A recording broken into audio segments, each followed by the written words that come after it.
Hi everyone, it's Miss Henderson. We are moving on to lesson 8 in Microsoft Excel. So go ahead and open up your assignments and add a new sheet down at the bottom. And today's assignment is going to be called Adult Budget.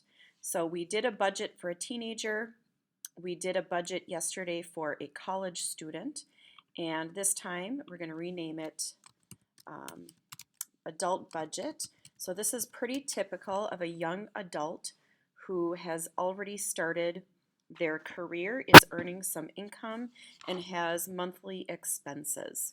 So we're going to start in cell A1 and we're going to type monthly income.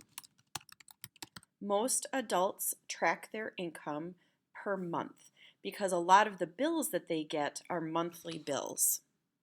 All right, so let's start. The first place that they earn money is from job, and I'm going to say job number 1 and job number 2, because a lot of young adults have to work multiple jobs in order to earn enough money to pay for all of their bills. All right, and we're going to do total income. And then I'm going to skip row 5 and go down to row 6. This time we'll type monthly expenses. And these are pretty typical expenses that young adults have to pay each month. We'll start with rent. If you have an apartment, you have to pay rent. Utilities. That includes things like paying for water, electricity, getting your garbage picked up, all sorts of things. Next, we have a car payment and car insurance. So a car payment is if you have to borrow money to buy a car, then you have to pay that money back, and most people pay it back with monthly amounts. All right, phone, internet, health insurance. Now some people get their health insurance paid for through their job, but a lot of times people have to pay for a portion of it. All right, student loan. So in yesterday's assignment, the student loan was the person's income, but now that they are done with school, they have to pay all of that money back. And most people pay back little bits at a time each month.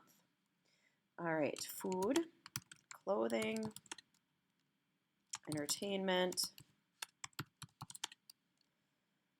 gas and oil for your car, and miscellaneous, which is just another way of saying other random things that we have to pay for. All right, we're going to do total expenses. I'm in row 19 right now. And now I'm going to do a little bit of formatting. This is all review.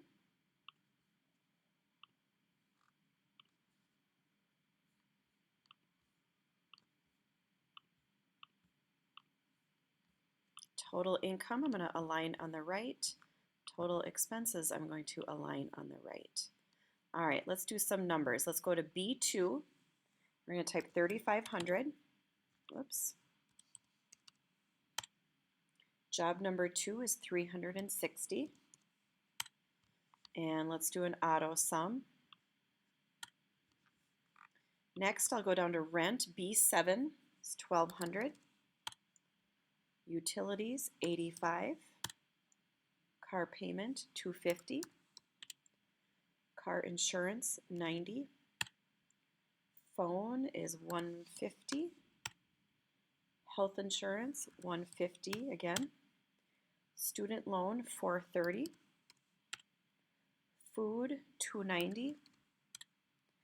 Clothing, 75. Entertainment, 100. Gas is 120. And miscellaneous, 100. And let's go ahead and do an auto sum for the expenses. All right, so right off the bat, we can see that this person is doing better than our person yesterday who ended up in the hole. All right, I'm going to format these numbers. Format cells, change them to currency. All right, then let's go down to row 21. And we're going to have to do a formula here. The budget formula is income minus expenses equals amount left over. So we're going to start with an equal sign. I'm going to go click on the total income minus total expenses. So B4 minus B19. And luckily this person has a good amount of money left over at the end of the month. I'm going to bold that. In fact, I think I'm going to border it as well. Okay, so underneath your spreadsheet, I want you to write 2 to 3 sentences that summarize the information. I also want you to make a pie chart of the monthly expenses, and I'll do that right now. Remember, when you do a pie chart, you do not want to include the total.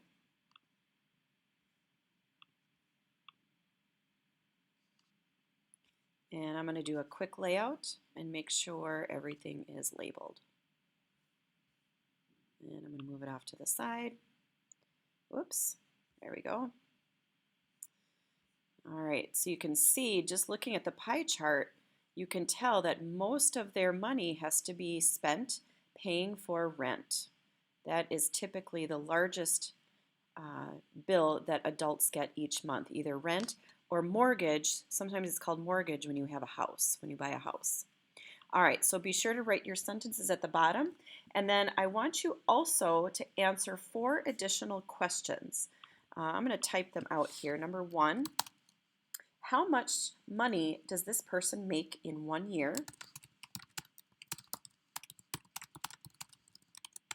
Number 2, what percent of the monthly income is spent on rent?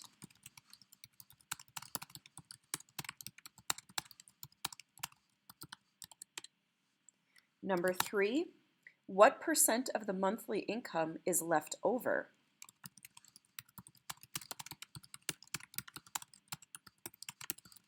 In other words, it's unspent. And number 4, what would you recommend this person do to improve his or her financial situation? This is an opinion question.